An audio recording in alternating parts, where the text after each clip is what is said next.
Welcome back to Truck and Talk. I'm your host, Stephanie Valle. Here at MVT Valley Transportation, we often talk about the power of our people, the MVT family. But that family isn't just drivers on the road. Behind every mile, there is a massive support team: recruiters, technicians, dispatchers, corporate staff who all keep the wheels turning. And today we're joined by Emily Valdez, the Director of Talent Acquisition for MVT Holdings.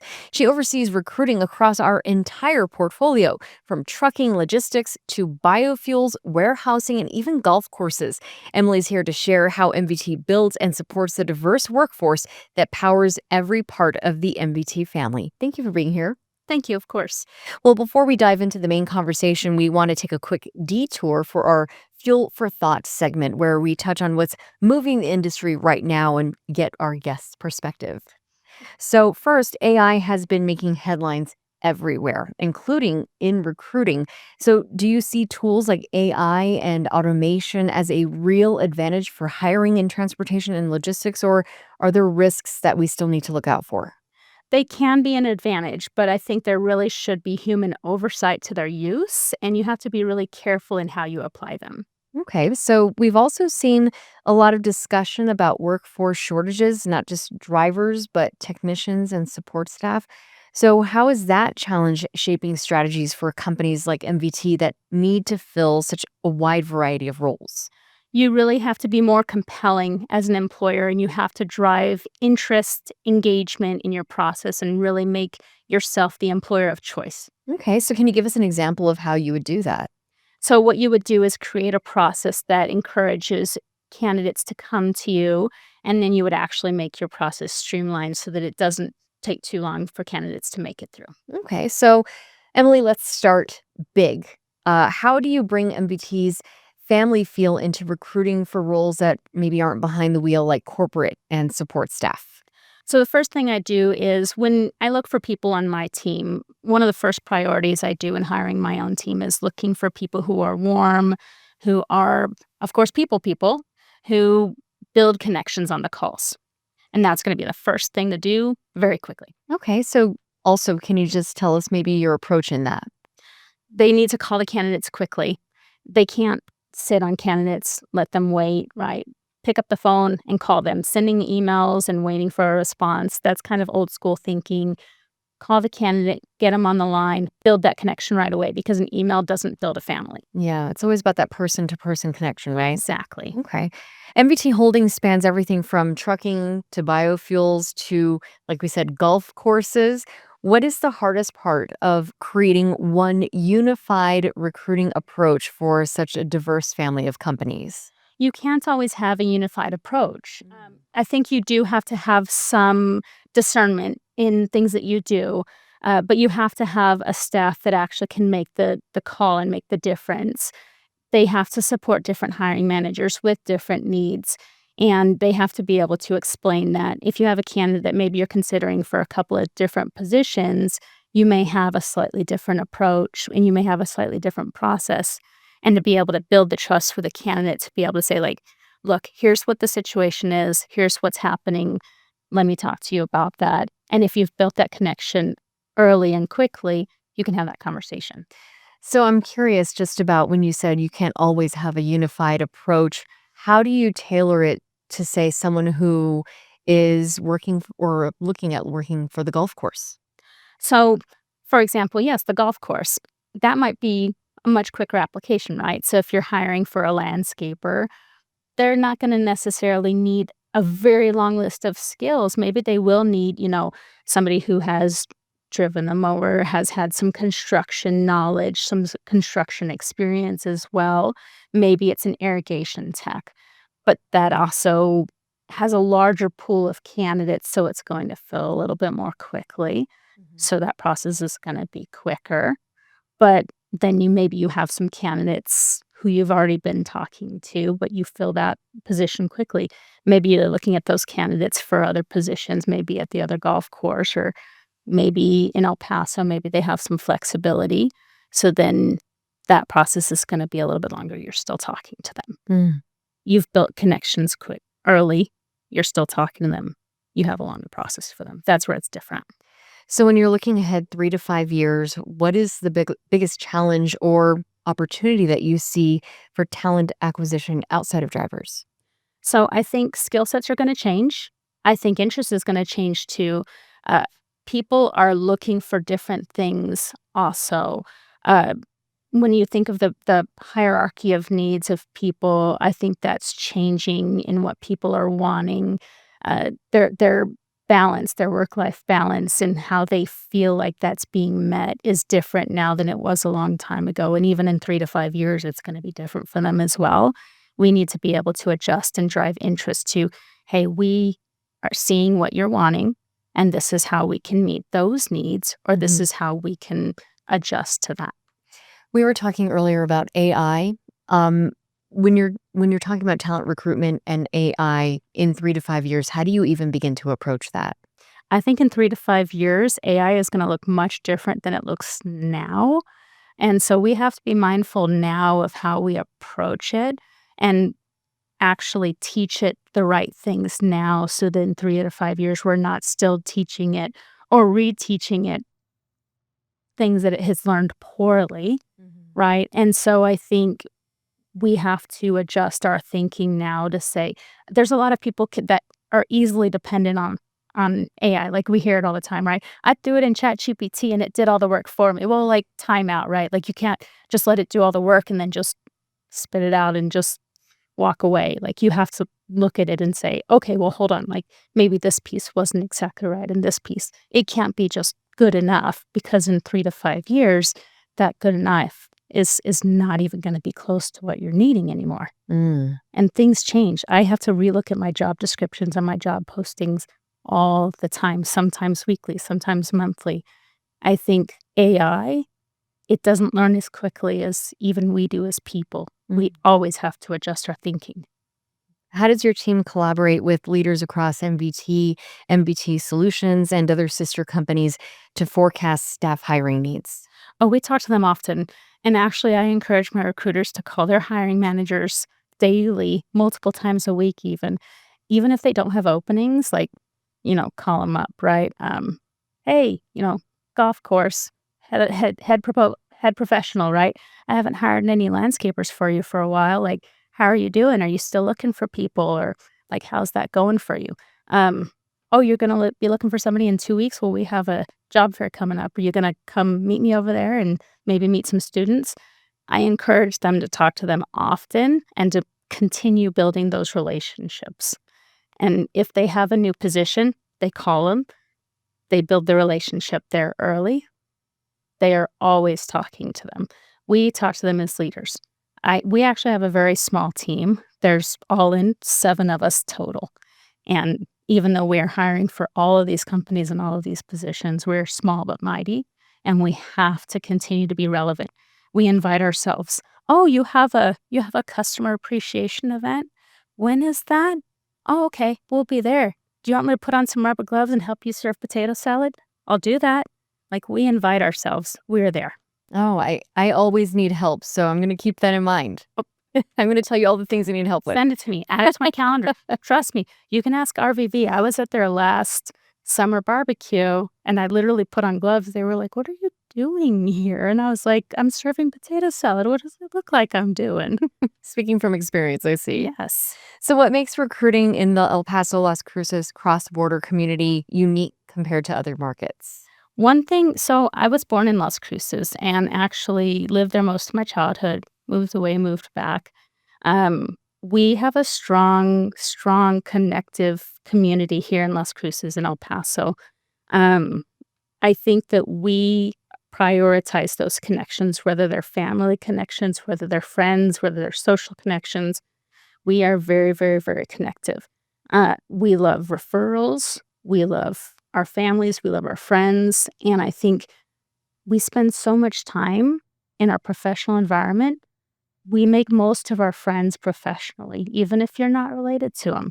You build your connections professionally for life. And we do that especially here in this area. Hmm.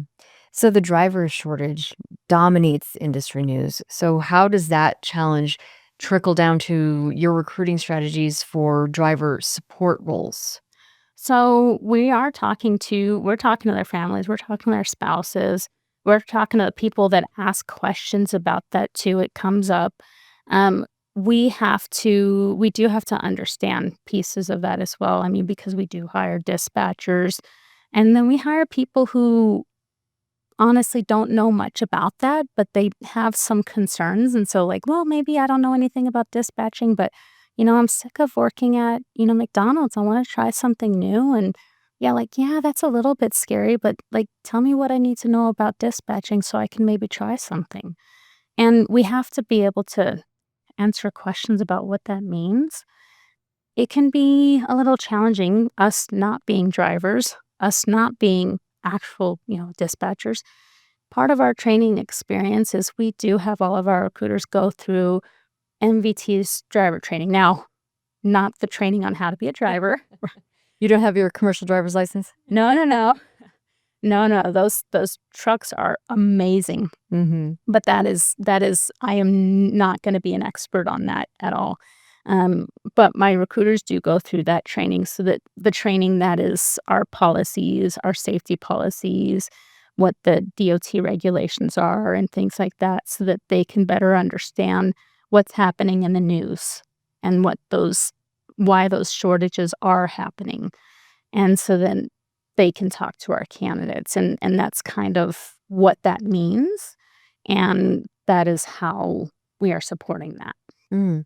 And also, like you said, you have to know a lot of different things, like how to relate to someone who may be coming from a different industry and get the skills that relate into the MWT family. Exactly, because I think it's easy to say, like, I wanna hire people with experience, right? But if you only look at people with direct experience for the roles that you're hiring for all the time, your pool is gonna be small, and eventually it's gonna taper into nothing.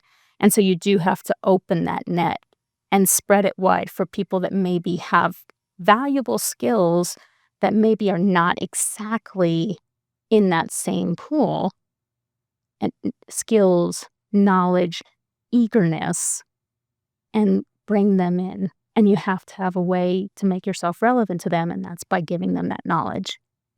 I think some other knowledge would be about just what the job entails. Like support staff often work long and unpredictable hours. So, how does MVT make sure that their well being and their life balance are protected? The best way to do that is like on our end, which is, what we can control is by talking to our candidates and understanding what they're looking for. This job isn't for everyone, and I'm very comfortable in saying that, right? A lot of people can look at the job description and say, "Okay, I think I can do all of that." And then you talk to them and they're like, "Oh, wow, that schedule does seem like maybe not something I can do." And that's totally fine. We may not be for you now, maybe we're for you in the future, right? I wish you the best of luck in your career journey. And I mean that wholeheartedly. But we want to place people that are going to be successful for us. And those schedules are not for everybody. We Hmm. do have some very prohibitive schedules that can be very hard for people to meet. Um, that's the best way that we can help them is by bringing people in who can actually meet our schedules. And then if we end up finding people that can't, right, wish them the best of luck. And then we bring the people who can, and then they work with their managers. And if maybe things change, then they work with their manager. And then at that point, that's kind of part of that experience. That kind of leads into my next question, which is about retention, making sure that people you bring in actually want to stay. Right. So that's always key. And so, what do you look for when recruiting that signals someone will thrive long term in high pressure support roles? So we have a couple of things that we do. We look at the candidate as kind of like a puzzle. And so, of course, you're going to have the resume and the experience and the skills. We also have an assessment process. We use the predictive index that's a combination of a cognitive assessment as well as a behavioral assessment that kind of looks at their skills, things that they look at. For example, is this somebody who is proactive? Is this somebody who, is social? Is this somebody who is people oriented versus task oriented? And we compare that to what the job calls for, and we measure how likely they are to be successful within, the scope of that role. And then we also do our interview. We call it a screen or an interview, and we ask open-ended questions. Some of them are related to the skills of the position. Some of them are things like, tell me about a time that you were challenged in the role. Tell me about a time that you had to manage conflict. And then we make sure they're open-ended so that they're not just yes or no questions. Hmm. And then we gauge it based on what the hiring manager has looked for. Can you share an example of someone who started as a dispatcher or a support role and then grew their career here at MVT? So this is my favorite story. And okay, Monica Mossman, she told me this. She started, from what I gather, in the customer success path and is now vice president of U.S. operations. Wow. And I'm hoping I'm getting this exactly right. And now she's been with the company for a while. But I mean, I love that. So when I am working on positions or talking to candidates, I like to talk to people about that because, as a woman in leadership, and she is, dynamic and powerful, and she is there, but she started at the same place for where a lot of our candidates are starting. And I just think that is a phenomenal story to share. Yeah, to see the growth that someone can have in the company. Yeah. That's amazing. Wow. So in your view, what are the top qualities that make support role candidates stand out from the rest? Somebody who is eager to learn because we are not, we're a unique place and you do not know what you're going to expect between one day and the next. Hmm. So that's going to be number one. Somebody who wants to grow because we have a lot of growth, a lot.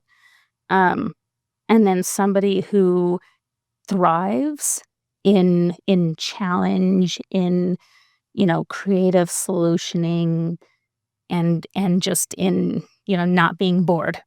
I think those are the three things that I would see. Yeah. Yeah. Not being bored is always good. Yes. So recruiting for a diesel technician at Border International must be very different than for an HR role. So how do you adapt to that? So we do try to tailor our team to have dedicated recruiting. So we have maybe one recruiter who works primarily within one group, right? So maybe one recruiter who supports Border International and one recruiter who primarily supports, certain types of roles or something like that. And then a backup recruiter for, if somebody is either out or has a lot of requisitions open at a time. Um, but we do actually work with our recruiters to ensure that they're all fully trained on the positions. But primarily, we make sure that they have that open line of communication with the hiring managers that they support, as well as the HR teams that do work closely with those teams. Rio Valley Biofuels is unique. What kind of specialized roles are you filling there, and how do you find talent for such a niche industry? That one is unique because, I mean, it's almost comparable to like an oil field type, Hmm. but we don't really have anything that's close to here. We look for a lot of production operators, but we also look for a lot of industrial maintenance workers. And it's unique because industrial maintenance at the biofuel plant, you typically have to know anything from like hydraulic work to like low voltage electrical work. And you don't find a lot of that type of knowledge here. Mhm. We have to spread the net wide and then just narrow it down and then talk to people. It can be challenging. Sometimes we do get, people, from Odessa, from Midland, maybe who are relocating back over here, and we're able to pull them in. Sometimes we'll spread it wide by bringing in like diesel mechanics and maybe like train them a little bit on the job and then grow that competency there. I think it's a unique environment. And honestly, the team there, they work very closely with their staff. And so I actually really enjoy working with Rio Valley Biofuels. Honestly, all of the teams that we support, I really enjoy because we all do such unique things here. I kind of geek out with all of the things that we do here. And so just being able to try to understand everything, it's a lot of fun.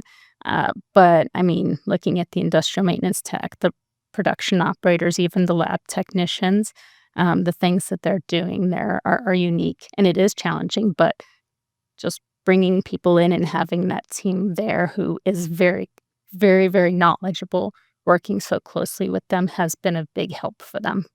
I would imagine that it is quite a challenge to recruit people back because a lot of people get recruited out to go to Midland and Odessa to work the oil fields, like you mentioned. It can be, but I'll tell you, I actually am very, very familiar with the oil field. My husband actually worked out in the oil field for many years. The challenge out there is you're going to go out there and be out there for weeks and weeks at a time, or at minimum days at a time. Mhm. And sure, you know, it is good money, but I mean, you don't see your family, you don't see your friends, you don't have a life. You're out at these camps with bad food and people you don't always necessarily like. It's not a fun environment. Okay. And so a lot of times people do come back from those environments. So that's kind of how we sell it. Like, hey, you're home every night, you know? Yeah. You are home every night. Like, sure, you are working in the sun or, in the evening, right? It's outdoors, but you are home. You're with your family every day. Yeah. And they love that. That sounds like a good appeal to that work-life balance that we were talking about earlier. Yes. So for logistics and cross-border operations, what skills make someone an excellent logistics coordinator? Attention to detail, of course. And then I think somebody who is very risk averse. They're not gonna, cut corners, break rules. They're going to look at all of the details. They're gonna make decisions very carefully. Um, they're not necessarily gonna just fly by the seat of their pants when they're making those decisions. They're gonna wanna take all of the factors into consideration before doing anything.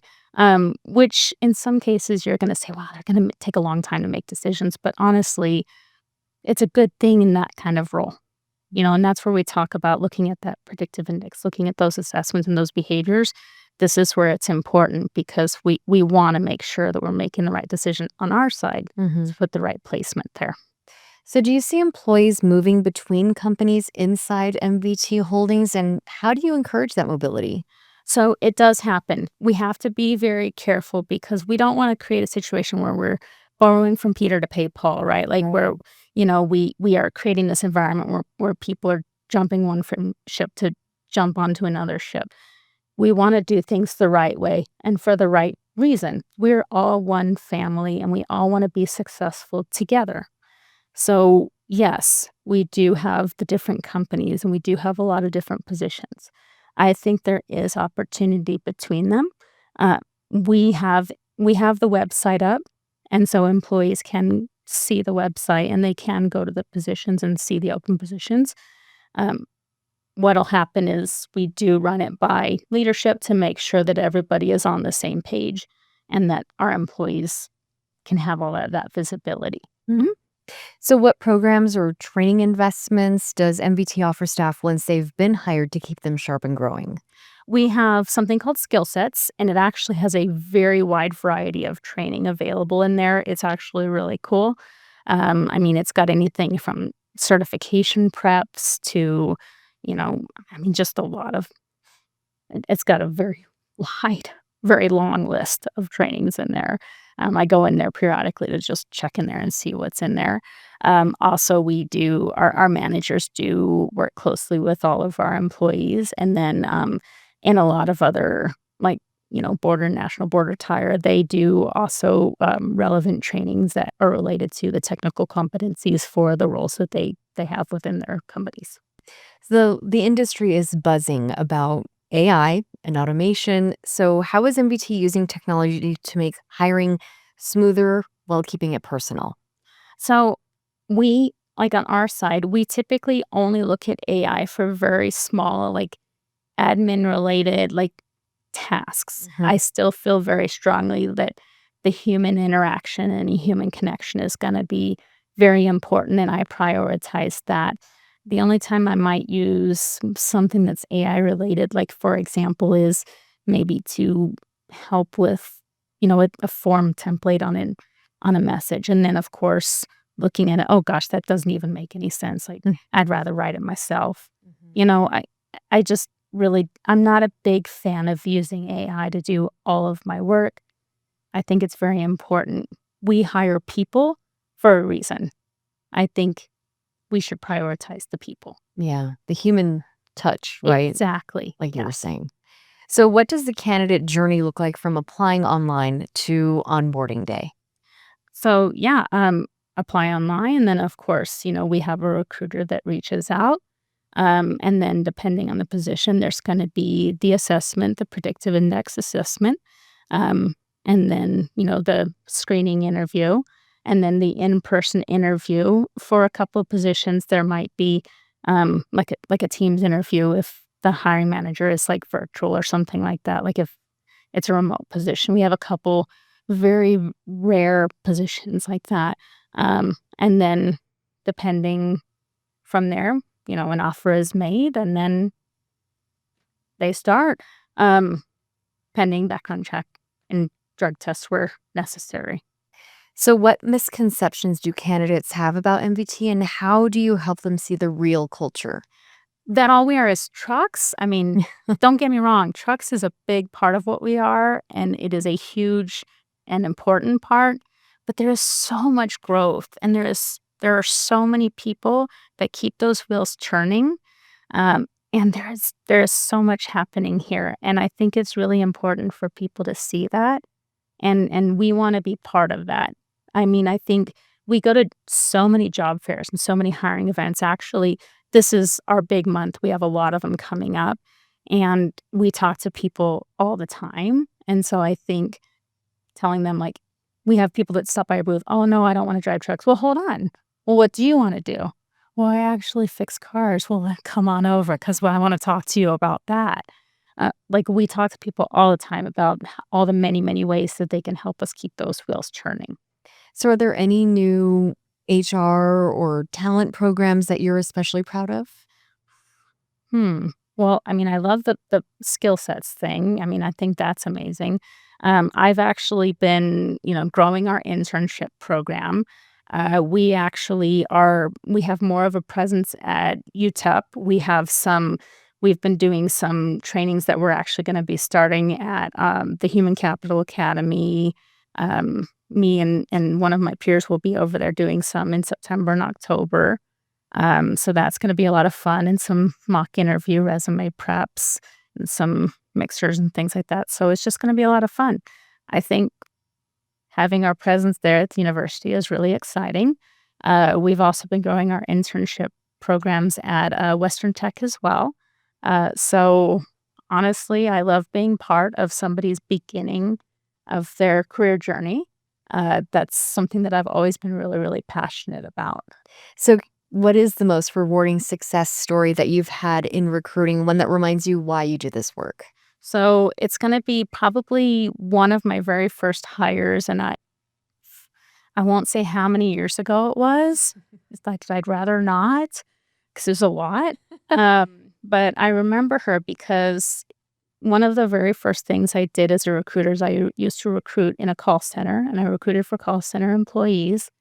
And, I remember we interviewed her, and I called her to make the offer, and she cried because, she said, "Oh my gosh, I'm relocating." It was when I lived in Colorado. She said, "I'm relocating to Colorado," and I actually was just driving back to New Mexico, to, visit my family, and I didn't know if I was gonna be able to drive back up to Colorado and move there because I didn't have another job, and you just, made my day. Now I'm gonna be able to live there, and then I actually got to know her very well.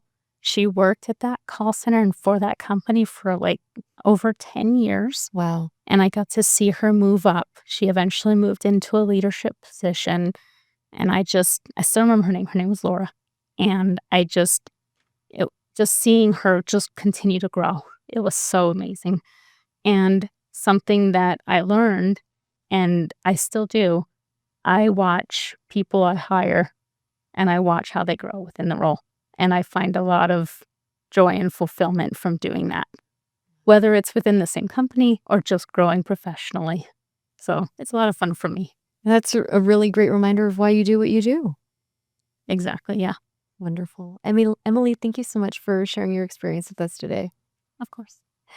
So that is a wrap on today's episode of Truck and Talk. And a big thank you to Emily Valdez for sharing her insights and giving us a behind the scenes look at how the MVT family is built, not just on the road, but across every part of our organization. And if you're interested in exploring career opportunities and joining the MVT family, just visit mvtholdings.jobs. I'm Stephanie Valle. Until next time, stay safe, stay sharp, and keep on trucking.